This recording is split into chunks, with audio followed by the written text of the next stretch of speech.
చరిత్రలో తెలుగు ప్రజలను దారుణంగా అణిచివేశారు. తెలుగువారిని శూద్ర, దళిత, గిరిజనులుగా విభజించి చదువుకు దూరం చేశారు.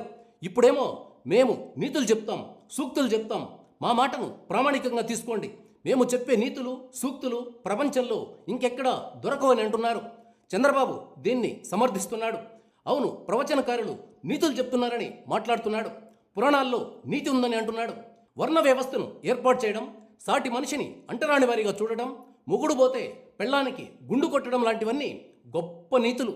ఇప్పుడు వీళ్ళ నీతులు ఎక్కడి దాకా వచ్చాయంటే, స్కూళ్ళలో పిల్లలకు భోజనం ఎలా పెడతారు, ముఖ్యమంత్రులు ఇద్దరూ నా మాట వింటారు, మిడ్ డే మీల్స్ ఎత్తేయండి, యూనిఫామ్ ఇవ్వద్దు, పుస్తకాలు ఇవ్వద్దు, చదువుకుంటే చదువుకుంటారు లేదంటే మానేస్తారు అని గరికపాటి నరసింహారావు చెప్పేదాకా పరిస్థితి వచ్చింది. ఏదో వీళ్ళ పూర్వీకుల కష్టార్జితాన్ని తెలుగు ప్రజలు తినేస్తున్నారన్నట్లుగా చెప్తున్నారు. ఆయన అన్న మాటల్ని ఈ వీడియోలో యథాతథంగా చూద్దాం. ఆ తర్వాత బహుజన రచయితల వేదిక తరఫున నూకతోటి రవికుమార్ మాట్లాడింది చూద్దాం. బళ్లలో మధ్యాహ్న భోజనం ముఖ్యమైంది, చదువు ఎవడికి అక్కర్లే. భోజనంలో గుడ్డెట్టారా, గుడ్డెట్టారా? అన్నం తినేవాడికి కోడిగుడ్డు పెట్టడం ఏంటండి? బుద్ధుందా లేదా? చదివితే చదువుకోమనో లేకుంటే వెళ్ళిపోమని చెప్పు. కోడిగుడ్డు కోసం వస్తావా నువ్వు? గుడ్లు లెక్క రాయాల మాస్టర్లు, వాళ్ళ కర్మగాలి. చదువు చెప్పక్కర్లే. ఎన్ని గుడ్లు వెళ్ళినాయి, ఎన్ని గుడ్లు మిగిలినాయి, ఎన్ని గుడ్లు మధ్యలో పేలినాయి, ఎన్ని గుడ్లు ఈ మాస్టర్లు తినేశారు, ఇవి లెక్కలు. చదువెందుకు చెప్తాడండి? పిల్లలకు భోజనం పెట్టడం ఏంటండి? వాళ్ళ భోజనాలు వాళ్ళు తెచ్చుకోవాలి, లేకుంటే మానేయమనండి. పిల్లలకు భోజనం పెట్టి, పుస్తకాలు ఇచ్చి, యూనిఫామ్ ఇచ్చి ఇన్ని ఇస్తే వాళ్ళు చదువుతారా? శోభనం పెళ్లికొడుకులా మంచం ఎక్కి కూర్చుంటాడు. ఎందుకు చదువుతాడు? విద్యార్థికి ఇన్ని సౌకర్యాలా అవసరమా? చదువు రావట్లేదు ఎవరికి, భోజనాలే వస్తున్నాయి. పైగా అందులో బల్లిపడింది, గిల్లిపడింది. పడదా? ఆ వండి పెట్టే వాళ్లకు డబ్బులు ఎక్కడి నుండి ఇస్తారు? నీ డబ్బులు పెట్టి నువ్వు చదువుకో, నీ అన్నం నువ్వు తిను, నీ బట్టలు నువ్వు కట్టుకో.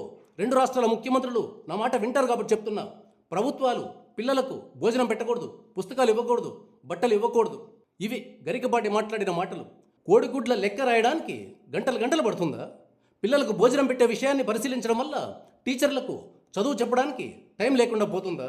మనసులో ఒకటి పెట్టుకుని పైకి మరొకటి మాట్లాడడం అంటారు దీన్ని. చరిత్ర మీద రేఖామాత్రంగా అవగాహన ఉన్న వాళ్ళకెవరికి ఈ కామెంట్లు ఆశ్చర్యం కలిగించవు. తెలుగు జాతికి చరిత్ర అనే సబ్జెక్ట్ అంటే ఇష్టం లేదు కాబట్టి ఘోరాలకు పాల్పడిన వాళ్లే మనకు నీతి బోధలు చేస్తుంటారు. అప్పుడప్పుడు అంబేద్కర్ మీద గౌరవం ఉన్నట్లు, మన తెలుగు భాష మీద ఎనలేని ప్రేమ ఉన్నట్లు, మనుషులందరూ సమానమే అన్నట్లుగా మాట్లాడుతుంటారు. తెలుగు ప్రజలకు నా విజ్ఞప్తి, పురాణాలను కాదు చరిత్రను చదవండి. పురాణం అంటే కథ వేరు, వాస్తవం వేరు. సంస్కృత భాషకు తెలుగు భాషకు ఎలాంటి సంబంధం లేదనే విషయాన్ని గుర్తించండి. ఇవి రెండు వేరువేరు భాషా కుటుంబాలకు చెందినవి. మన తెలుగు ద్రవిడ భాషా కుటుంబానికి చెందినది. సంస్కృతం ఇండో ఆరియన్ లాంగ్వేజ్. తెలుగు ఈ నేల మీద పుట్టింది, సంస్కృతం బయట నుండి వచ్చింది. మన ప్రభుత్వాలకు, మన ముఖ్యమంత్రులకు తెలుగు భాష అంటే ఏంటో తెలియకపోవడం వల్ల ఈ సంస్కృత పండితులు చెప్పిందే మహాప్రసాదంగా భావించి తెలుగు మీడియం చచ్చిపోయేలా చేశారు. మన భాషను మనమే చంపుకునేలా చేశారు. పైగా మనకు సంబంధం లేని హిందీని 10th క్లాస్ దాకా బలవంతంగా చదివిస్తున్నారు. ఇంటర్మీడియట్లో తెలుగు బదులు సంస్కృతానికి ఎక్కువ మార్కులు వేస్తూ తెలుగును చంపేస్తున్నారు. తెలుగు టెక్స్ట్ బుక్ నిండా సంస్కృత పద్యాలను, పదాలను పెట్టారు. సంస్కృత భావజాలాన్ని మన మీద రుద్దుతూ మన తెలుగు టెక్స్ట్ బుక్ చదవాలంటే జుట్టు పీక్కునేలా చేస్తున్నారు. ఇన్ని దుర్మార్గాలు చేస్తున్నవారు ఇప్పుడు పిల్లలకు మధ్యాహ్న భోజనం ఎలా పెడతారు అని అడుగుతున్నారు. గరికపాటి మాటలపై నూకతోటి రవికుమార్ మాట్లాడింది వినండి.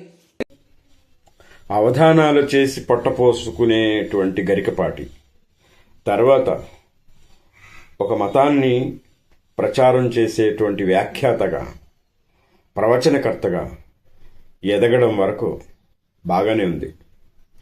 వాళ్ళ పిల్లవాడిని ఒక యూనివర్సిటీలో ప్రొఫెసర్గా నియామకం చేసుకోవడానికి ఒక బీసీ కుర్రవాడి ఉద్యోగానికి ఎసరు పెట్టినటువంటి గరికపాటి గారు ఇవాళ ప్రభుత్వ స్కూళ్లలోని పేద పిల్లల ఆహారం మీద పడ్డాడు. ఏం న్యాయం సార్ మీకు ఇది? ఎంత దుర్మార్గంగా మాట్లాడుతున్నారు. ఈ దేశంలో విద్యకు దూరమైనటువంటి వర్గాలు స్వాతంత్ర అనంతరం భారత రాజ్యాంగం యొక్క దయ వలన, డాక్టర్ బాబాసాహెబ్ అంబేద్కర్ ఇచ్చినటువంటి హక్కుల వలన ఈరోజు ప్రభుత్వ స్కూళ్లకెళ్ళి ఎంతో కొంత చదువుకోగలుగుతుంటే, ప్రభుత్వాలు మధ్యాహ్న భోజన పథకం ప్రవేశపెట్టి పిల్లల్ని విద్యకు ఎంకరేజ్ చేస్తుంటే వాళ్ళ ఆహారం మీద పడి ఎంత అక్కసు ప్రదర్శిస్తున్నారు గరికపాటి గారు. ఇంత దుర్మార్గమైనటువంటి మనస్థితితో మీరెట్లా ప్రవచనాలు చెప్తున్నారు? గరికపాటి గారు, మీరు ప్రభుత్వ స్కూళ్ల పిల్లల మధ్యాహ్న భోజనం మీద చేసినటువంటి కామెంట్లు అత్యంత నీచకరంగా ఉన్నాయి. మీరు ఒకసారి మళ్ళీ చూసుకోండి, ఆ వ్యాఖ్యలు మీరే మళ్ళీ వినండి. ఒక సభకు పిలిచినప్పుడు ఆ సభలో ఉన్నటువంటి ప్రజల మధ్య ఉన్మాదంతో ఊగిపోతూ మాట్లాడడం కాదు. మనం మాట్లాడుతున్నటువంటి మాటలు ఎవరినైనా గాయపరుస్తున్నాయేమో అనేటువంటి ఒక విచక్షణ ఉండాలి. విచక్షణ ఉన్నవాడే పండితుడు. నువ్వు ఇటీవల విచక్షణ కోల్పోతున్నావు. ప్రభుత్వ స్కూళ్ల పిల్లల మధ్యాహ్న భోజన పథకం మీద నువ్వు మాట్లాడిన మాటలు అత్యంత హేయంగా, నీచంగా, నీ నీచ మనస్తత్వాన్ని చాటుతున్నాయి. నిజానికి ఇటువంటి వాళ్లే బ్రాహ్మణ కులాన్ని భ్రష్టు పట్టిస్తున్నారు. ఇటువంటి వాళ్ల వ్యాఖ్యల వల్లే చాలా ప్రగతిశీలకంగా ఉండేటువంటి అనేక మంది బ్రాహ్మణులు నిందల పాలవుతున్నారు. ఇది తెలుసుకోవాలి. గరికపాటి లాంటి వాళ్ళని తిప్పికొట్టాలి. దీనికి అడిషనల్గా ఇంకొక మాట కూడా నేను చెప్పదలుచుకున్నాను. గతంలో ఒంగోలులో ఒక మాజీ ఎమ్మెల్సీ నేతృత్వంలో ఒంగోలులో మహాకవి జాషువా సభ పెట్టి ఆయన్ని ఆహ్వానించారు.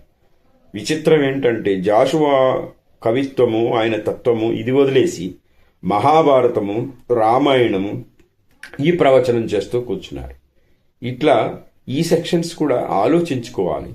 వాళ్ళకి రాజ్యాంగం ద్వారా వచ్చినటువంటి హక్కులు, రాజ్యాంగం వలని ఈ దేశంలో వాళ్ళు మనుషులుగా నిలబడ్డటువంటి జ్ఞానం తెలుసుకోకుండా వాళ్ళని పిలిచినందువల్ల ఈ సభను మీ కెరీర్ కోసం గరికపాటి లాంటి వాళ్ళని ఎంకరేజ్ చేసి మొత్తం రాజ్యాంగాశ్రిత శక్తుల్లో ఒక అయోమయాన్ని కల్పించటం వలనే ఇవాళ ఇటువంటి దుర్మార్గమైనటువంటి దుండగత్వానికి తెగింపు చేస్తా ఉన్నారు. గరికపాటి గారు గనక తన మాటల్ని ఉపసంహరించుకోకపోతే రాష్ట్రంలోని ప్రభుత్వ స్కూళ్లలోని చదువుతున్న పిల్లల పేరెంట్స్ ఆయన మీద కేసులు పెడతారు. అదేవిధంగా ప్రభుత్వ పథకాలను స్వీకరించి విద్యను ముందుకు తీసుకెళ్లే వాళ్ళు కూడా ఆయన నిరసిస్తారు.